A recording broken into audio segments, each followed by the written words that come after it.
నటిగా ఒకప్పుడు పలు సినిమాల్లో నటించిన కరాటే కళ్యాణి ఇప్పుడు సోషల్ మీడియాలో యాక్టివ్గా ఉంటూ అనేక అంశాల మీద స్పందిస్తూ ఉన్నారు.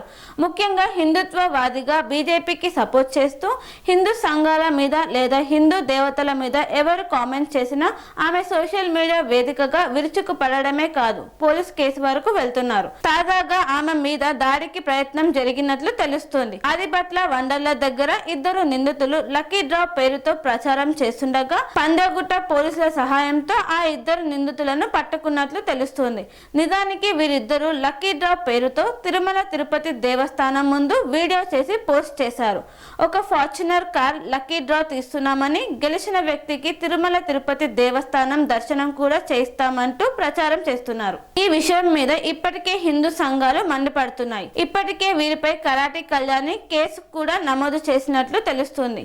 వారు ఆదిబట్ల వద్ద ప్రచారం చేస్తున్న సంగతి తెలుసుకొని వారిని పట్టుకునే ప్రయత్నం చేయగా కరాటే కళ్యాణి మీదకు దూసుకువచ్చిన నిందితులు ఆమె చున్నీ కూడా లాగినట్లు తెలుస్తుంది. పక్కనే ఉన్న పోలీసులు వారిని అదుపులోకి తీసుకున్నట్లుగా తెలుస్తుంది.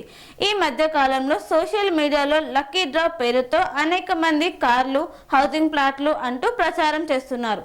ఇక ఈ విషయం మీద ఇప్పటికే హైదరాబాద్ పోలీస్ కమిషనర్ సజ్జనర్ కూడా స్పందించారు.